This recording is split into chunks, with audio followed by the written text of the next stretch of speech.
What's up, everybody? I'm coming here today to show you how to do your leather town car swap interior. Well, mostly the fronts. So the deal was with me is I got a really good deal on a set of town car seats, and after looking at the electronics on them for heating and all the power and everything, it was just way too complicated to try and make work. So I went the full manual route, and it's pretty easy. It's just a little time consuming. Let's go ahead and get to it. It's really not as simple as it seems like it would be at first. I was looking at them and I'm like, okay, cool, I can just switch the bases. And then I realized that I would lose tilt. So this is apparently, or pretty close to what you're gonna end up with here. Since the seats themselves are hogged ringed to the foam, we took the foam and all and put it on the manual base and frame. So the Interceptor seats are slightly easier to disassemble because our covers have zippers. Just reach up in there, you'll feel the end of the zipper. Take that all the way up, both sides. But on the town car seats, it took me a little while to actually figure this out.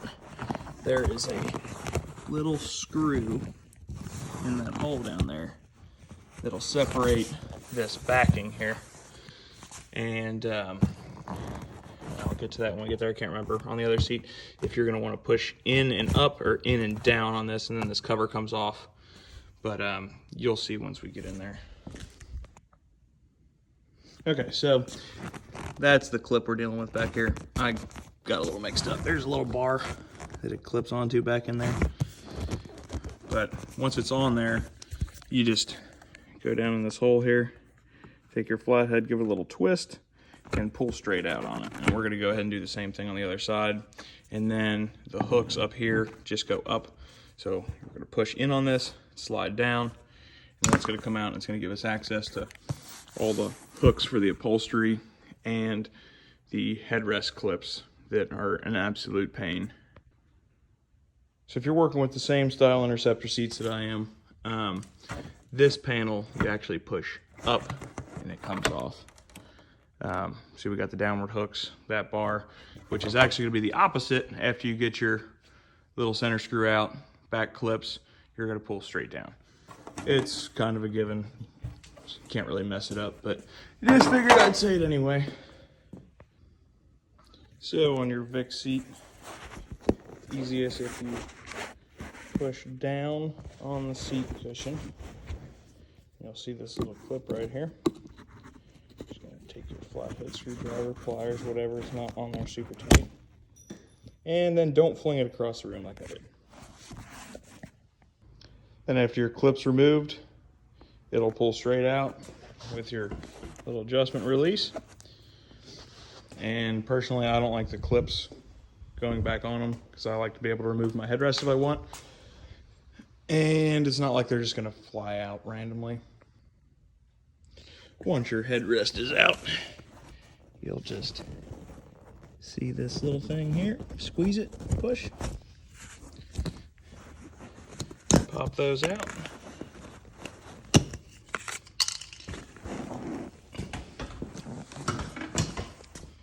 And then I'm just gonna go ahead and pull the whole cover off.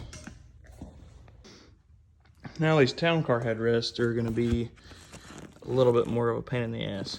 So as you can see, I went around, undid all the upholstery clips and kind of slid the foam up with the headrest fully extended until it stops. That way you can get in here to your clips, which is still not nearly as friendly as the Interceptor seats. And there's two clips, one on each one.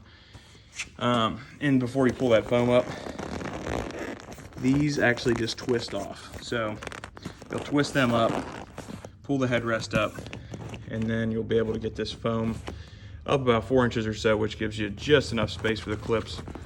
I'm gonna need both hands for these clips, so we're gonna take a break. Two things you're gonna need to know before pulling the seat off of the frame is you got a zipper here. If your car's equipped with the airbag, some are, some aren't. But it goes around this bar, zip together. Just zip it back.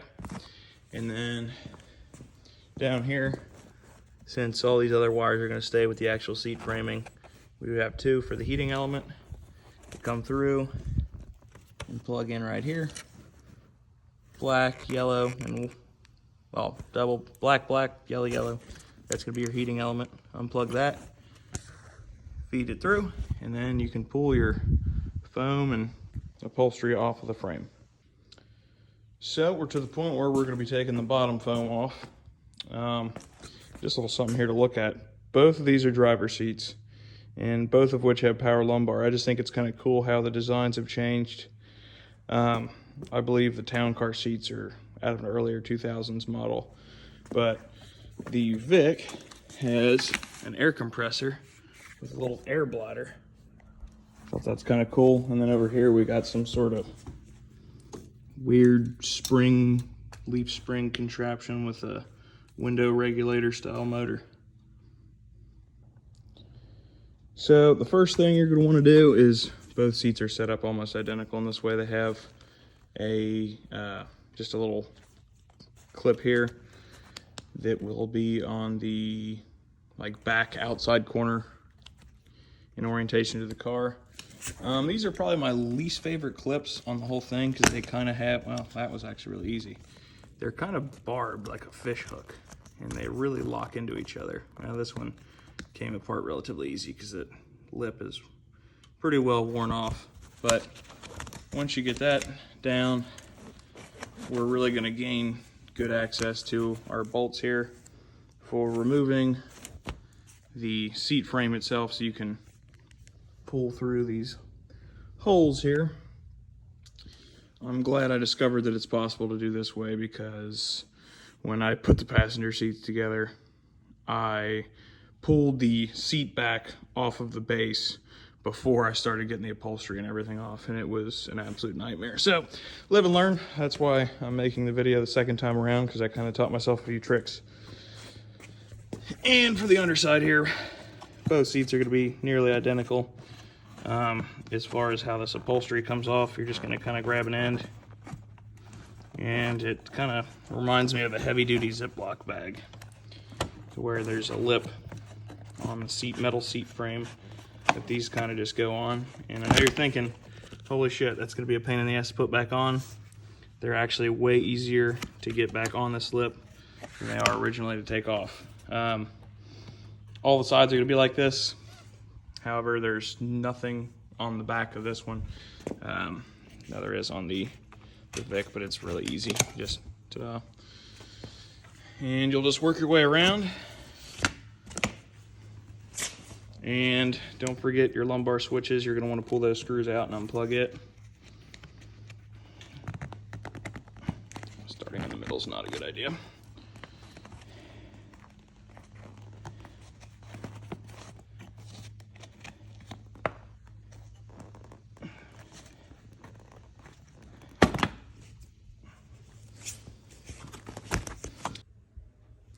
Just going to go ahead and show this on the Vic seat because it's a little easier.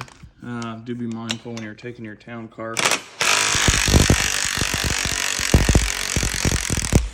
one apart that you're going to have a couple wires to disconnect. Unless you're not concerned with any of that, then you can just cut them. I'm trying to keep them intact just in case I find something else to use them for, or decide to sell them, give them to somebody that needs them, whatever.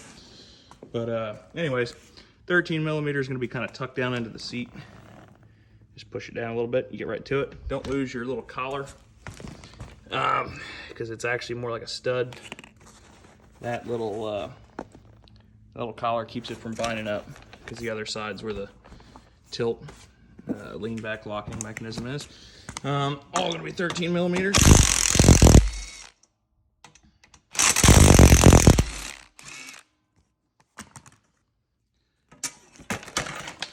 And ta-da! On your manual seat variants, you're going to have to remove the little handle here on the side. And it is a similar style clip to what we were dealing with on the headrest. little horseshoe. Put this camera up, I need both hands.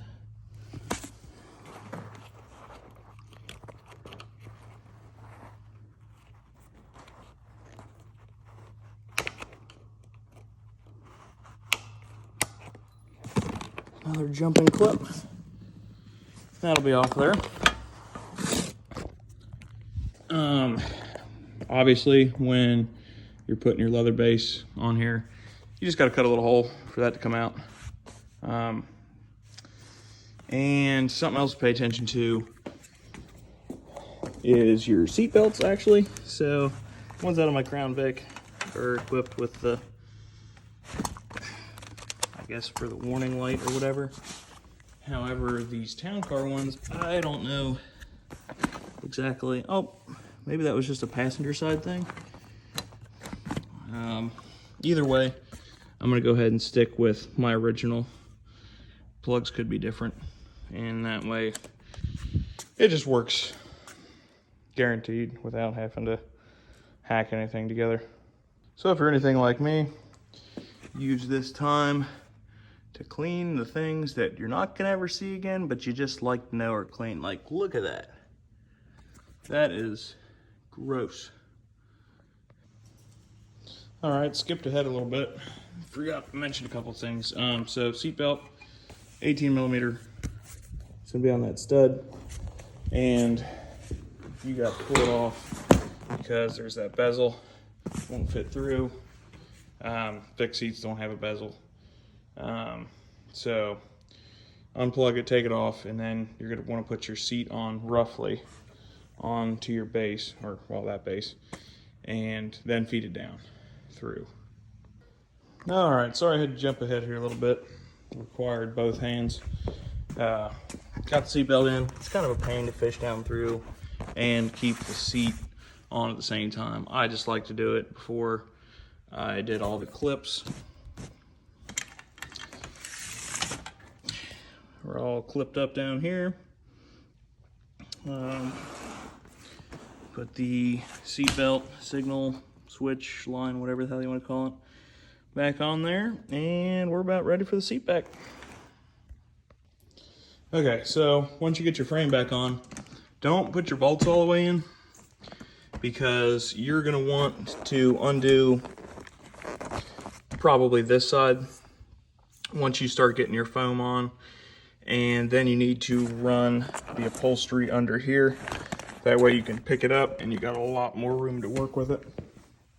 And then you can kind of reach in there before you do up the back and snug those up. So if you're going to be doing like I am, and I'm not going to be keeping the seat airbag, which if your car's not equipped with it, I would recommend leaving it out. Just in case, you know, you end up wiring in your heated seat elements like I am. That way you don't mix up a wire and just take that extra added risk out of there. So this pouch stays with the seat, and there's a reasonably sized void in here, about the size of a regular little plastic water bottle.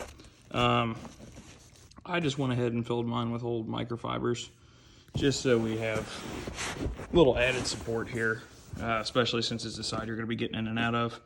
And whatever you decide to stuff in there, you zip it up, and it won't move around on you.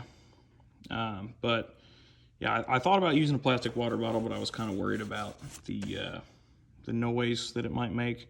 But it can be something hard, since the cylinder that went inside the airbag anyway was, or in this void, was hard, and there's plenty of foam. But microfibers, had them laying around, easiest thing for me to do. So for the headrest inserts, I went ahead and used the ones originally from the Vic, just because they're a lot simpler than the Town Car ones. They just pop in. Pay attention though, if you are doing that. They're kind of like keyed, and they have like little tabs in the inserts in the frame to where they only go in one way. Should have videoed that before I stuck them in there. And just go ahead and drop your headrest on in. So after you hook all these together, which is extremely simple where they go, then you'll be ready for the seat back. So there's one problem about the seat frame. Excuse me. Not a huge deal. So your top hooks, there is the bar to hook onto. But down here, where these would clip onto, are not there on my seat frame. Could be different on yours. That's just how it is on mine. But the metal bar is behind here, where that little Phillips was previously, okay? So I'm not gonna put anything in my seat pouches. So just make sure you get your top clips aligned, and then in your hole, you'll need to run a self-tapper because there is no hole in the frame. I actually believe the Town Car ones, that screw I pulled out of there was a self-tapper. So I don't think it's something that comes as a hole in there. Anyway, they just run it in that way. And on the passenger seat, I did it that way too. It is plenty sturdy with the top clips, and it still fits perfectly. If you're a perfectionist, you can try to make something else work there, or even, I guess, really use your seat back from the other seat if you wanted to. Everything else works. I just stuck with it this way because the design difference in the lumbar support, I just wanted to make sure that everything was the way it was and will work properly with what I got, not having to change anything around right now. So different for everybody. However you want to do it is just fine. Well, that about sums it up, guys.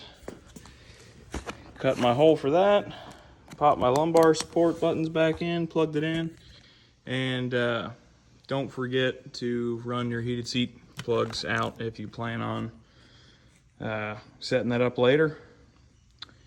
And thank you all for watching. Hope you enjoyed. Hope you learned something. If I missed anything, please critique me in the comments. This is the first instructional video I've ever made. I hope this at least helped one person. Thanks for watching.